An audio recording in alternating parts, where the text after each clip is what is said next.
ಹೆಣ್ಮಕ್ಳು ಸೆಕ್ಸ್ ನಲ್ಲಿ ಉದ್ರೇಕಗೊಂಡಾಗ ಮತ್ತೆ ಸೆಕ್ಸ್ ನಲ್ಲಿ ಪೀಕ್ ಲೆವೆಲ್ಗೆ ರೀಚ್ ಆದಾಗ ಅವರ ಬಾಡಿಯಲ್ಲಿ ಏನೇನ್ ಚೇಂಜಸ್ ಆಗುತ್ತೆ ಅನ್ನೋದ್ರ ಬಗ್ಗೆ ಇವತ್ತು ನಾನು ವಿಡಿಯೋ ಮಾಡ್ತಾ ಇದ್ದೀನಿ. ಸೊ ವಿಡಿಯೋನ ಸ್ಕಿಪ್ ಮಾಡದೆ ಎಂಡ್ವರೆಗೂ ನೋಡಿ. ವಿಡಿಯೋ ಸ್ಟಾರ್ಟ್ ಮಾಡೋದಕ್ಕಿಂತ ಮುಂಚೆ ಕೆಲವೊಬ್ರು ನನಗೆ ಕಾಮೆಂಟ್ ಅಥವಾ ಮೇಲ್ ಅಲ್ಲಿ ಹೇಳ್ತಾ ಇದ್ದೀರಾ ನಮ್ಮ ವಿಡಿಯೋ ನನಗೆ ಬರ್ತಾ ಇಲ್ಲ ಅಂತ. ನೀವು ಜಸ್ಟ್ ಸಬ್ಸ್ಕ್ರೈಬ್ ಮಾಡ್ಕೊಂಡ್ರೆ ಅಷ್ಟೇ ನಿಮ್ಗೆ ನಂದು ವಿಡಿಯೋ ನೋಟಿಫಿಕೇಶನ್ ಬರೋದಿಲ್ಲ. ಸಬ್ಸ್ಕ್ರೈಬ್ ಮಾಡ್ಕೊಂಡು ಪ್ರತಿ ಸಲ ನನ್ನ ವಿಡಿಯೋ ನೋಡಿ ಆದ್ಮೇಲೆ ಅಥವಾ ನೋಡಕ್ಕೂ ಮುಂಚೆ ಯಾವಾಗ್ಲಾದ್ರೂ ಆಗಿರಬಹುದು ಬೆಲ್ ಐಕನ್ ಪ್ರೆಸ್ ಮಾಡೋದನ್ನ ಮರಿಬೇಡಿ.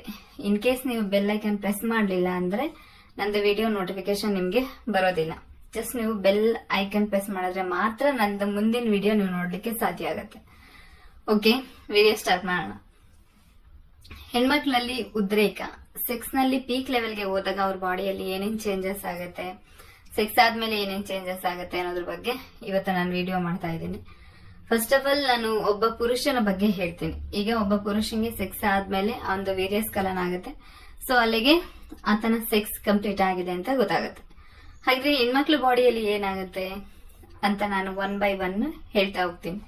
ನಂಬರ್ 1, ಯಾವಾಗ ಒಂದು ಹೆಣ್ಣು ಫಿಮೇಲ್ ಆರ್ಗ್ಯಾಸಮ್, ಯಾವಾಗ ಒಂದು ಹೆಣ್ಣು ಉದ್ರೇಕಗೊಳ್ತಾಳೆ, ಸೆಕ್ಸ್ ನಲ್ಲಿ ಪೀಕ್ ಲೆವೆಲ್ಗೆ ರೀಚ್ ಆಗ್ತಾಳೆ. ಸೊ ಅಂತ ಟೈಮಲ್ಲಿ ಏನಾಗುತ್ತೆ ಅಂದ್ರೆ ಅವರ ಬಾಡಿಯಲ್ಲಿ blood circulation full high level ಅಲ್ಲಿ ಇರುತ್ತೆ. ಅಂದ್ರೆ ತುಂಬಾ ಫಾಸ್ಟ್ ಆಗಿ ಬ್ಲಡ್ ಸರ್ಕ್ಯುಲೇಷನ್ ಇರೋದ್ರಿಂದ ಅವ್ರದ್ದು ಹಾರ್ಟ್ ಬೀಟ್ ಜಾಸ್ತಿ ಆಗುತ್ತೆ, ಪಲ್ಸ್ ರೇಟ್ ಜಾಸ್ತಿ ಆಗುತ್ತೆ. ಸೊ ಬ್ಲಡ್ ಸರ್ಕ್ಯುಲೇಷನ್ ಆಗೋದ್ರಿಂದ ಏನಾಗುತ್ತಪ್ಪ ಅಂದ್ರೆ ಅವ್ರದ್ದು ಉಸಿರಾಟ ಜಾಸ್ತಿ ಇರುತ್ತೆ.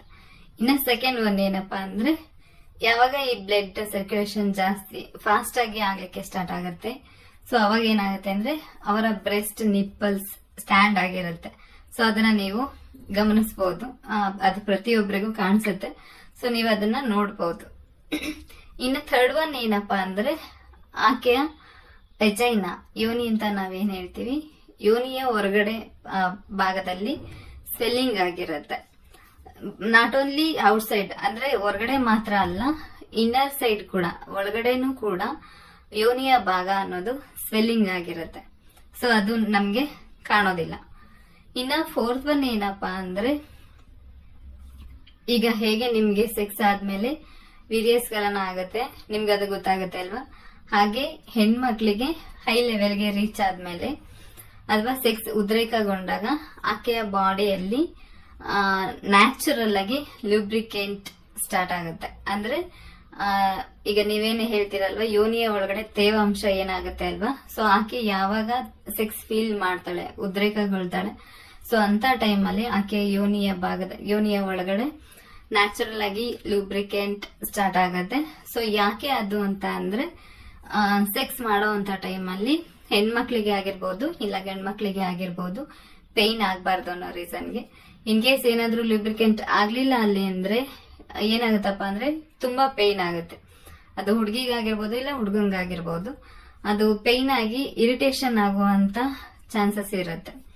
ಸೊ ಯಾವಾಗ ಒಂದು ಹೆಣ್ಣು ಉದ್ರೇಕಗೊಳ್ತಾಳೆ, ನ್ಯಾಚುರಲ್ ಆಗಿ ಆಕೆಯ ಬಾಡಿಯಲ್ಲಿ ಲೂಬ್ರಿಕೆಂಟ್ ಸ್ಟಾರ್ಟ್ ಆಗೋದ್ರಿಂದ ಸೆಕ್ಸ್ ಅನ್ನ ಈಸಿಯಾಗಿ ಅಂದ್ರೆ ಸರಾಗವಾಗಿ ಸೆಕ್ಸ್ ಮಾಡಬಹುದು. ಸೊ ಹಾಗೆ ಇನ್ನೊಂದೇನಪ್ಪಾ ಅಂದ್ರೆ ಚೇಂಜಸ್, ಹೇಗೆ ನಿಮ್ಮ ಶಿಶ್ನ ಸೆಕ್ಸ್ ಆದ್ಮೇಲೆ ಕಮ್ಮಿ ಆಗತ್ತೆ ಅಂದ್ರೆ ಈಗ ಸ್ಟ್ಯಾಂಡ್ ಆದಾಗ 3 ಇಂಚಸ್ ಅಂದ್ರೆ ನಿಮಿರುವಿಕೆ ಆದಾಗ ಸೆಕ್ಸ್ ಮಾಡುವಂತ ಟೈಮಲ್ಲಿ ದೊಡ್ಡದಾಗಿರುತ್ತೆ, ಹಾಗೆ ವೀರ್ಯಸ್ಖಲನ ಆದ್ಮೇಲೆ ಹೇಗೆ ಚಿಕ್ಕದಾಗತ್ತೆ. ಸೊ ಇದೆಲ್ಲ ಚೇಂಜಸ್ ನಾನು ಏನ್ ಹೇಳಿದೆ ಫಸ್ಟ್ ಇಂದ, ಬ್ಲಡ್ ಸರ್ಕ್ಯುಲೇಷನ್ ಆಗಿರ್ಬೋದು, ಬ್ರೆಸ್ಟ್ ನಿಪ್ಪಲ್ ಆಗಿರ್ಬೋದು, ಹಾಗೆ ಯೋನಿಯ ಏನು ಸ್ವಲ್ಪ ಸ್ವೆಲ್ಲಿಂಗ್ ಆಗಿರುತ್ತೆ ಯೋನಿಯ ಭಾಗ. ಸೊ ಇದೆಲ್ಲದನ್ನು ಸೆಕ್ಸ್ ಆಗಿ 1-3 ಮಿನಿಟ್ಸ್ ಒಳಗಡೆ ಆಕೆ ಸೆಕ್ಸ್ ಗಿಂತ ಮುಂಚೆ ಹೇಗಿದ್ಲು ಆಕೆಯ ಬಾಡಿ ಹೇಗಿತ್ತು, ಸೊ ಅದೇ ರೀತಿ ಸೆಕ್ಸ್ ಆದ್ಮೇಲೆ ಎಲ್ಲದನ್ನು ಇಮಿಡಿಯೇಟ್ ನಾರ್ಮಲ್ ಸ್ಟೇಜ್ಗೆ ಬರುತ್ತೆ. ಹಾಗೆ ಇನ್ನೊಂದೇನಪ್ಪಾ ಅಂದ್ರೆ ಸೆಕ್ಸ್ ಅಲ್ಲಿ ಹೆಣ್ಮಕ್ಳಿಗೆ ಉದ್ರೇಕಗೊಳಿಸೋದು ಒಂದು ಸರ್ವೆಯ ಪ್ರಕಾರ 30% ಅಷ್ಟೇ ಪುರುಷರ ಕೈಲಿ ಹೆಣ್ಮಕ್ಳನ್ನ ಉದ್ರೇಕಗೊಳಿಸಕ್ಕಾಗತ್ತೆ. ಇನ್ನ 70% ಹೆಣ್ಮಕ್ಳೇನೆ ತಮ್ಗೆ ತಾವೇ ಸೆಲ್ಫ್ ಅಥವಾ ಮ್ಯಾಸ್ಟರ್ಬೇಷನ್ ಮಾಡ್ಕೊಳ್ಳೋದು ಇಲ್ಲ ಟಾಯ್ಸ್ ಯೂಸ್ ಮಾಡೋದು. ಸೊ ಇದ್ರೆಲ್ಲದ್ರಿಂದನೂ ಹೆಣ್ಮಕ್ಳು ತಮ್ಮನ್ನ ತಾವು ಉದ್ರೇಕಗೊಳಿಸ್ಕೊಂತಾರೆ. ಸೊ ಹೆಣ್ಮಕ್ಳ ಬಾಡಿಯಲ್ಲಿ ಏನೆಲ್ಲ ಚೇಂಜಸ್ ಆಗುತ್ತೆ ಅಂತ ನಿಮ್ಗೆ ಅರ್ಥ ಆಯ್ತು ಅಂತ ಅನ್ಕೋತೀನಿ. ತುಂಬಾ ಜನ ಈ ಕ್ವಶನ್ ನನ್ನ ಕೇಳಿದ್ರಿ, ಸೆಕ್ಸ್ ಮಾಡುವಂತ ಟೈಮಲ್ಲಿ ಗಂಡಸರಿಗೆ ಮಾತ್ರ ಅದು ಫೀಲ್ ಆಗುತ್ತಾ ಇಲ್ಲ ಹೆಣ್ಮಕ್ಳಿಗೂ ಫೀಲ್ ಆಗುತ್ತಾ ಅಂತ. ಸೊ ಪ್ರತಿಯೊಬ್ಬರಿಗೂ ಅರ್ಥ ಆಯ್ತು ಅನ್ಕೊಂತೀನಿ. ಈ ವಿಡಿಯೋ ಇಷ್ಟ ಆಗಿದ್ರೆ ಲೈಕ್ ಮಾಡಿ, ಶೇರ್ ಮಾಡಿ, ಹಾಗೆ ಸಬ್ಸ್ಕ್ರೈಬ್ ಮಾಡೋದನ್ನ ಮರಿಬೇಡಿ.